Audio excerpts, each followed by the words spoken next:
जय हिंद दोस्तों।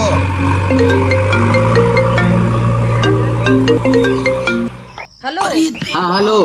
हाँ प्रणाम जी। हाँ अच्छा खुश रहो खुश रहो। खुश रहा आप कही था। तो क्या कहे मर दो।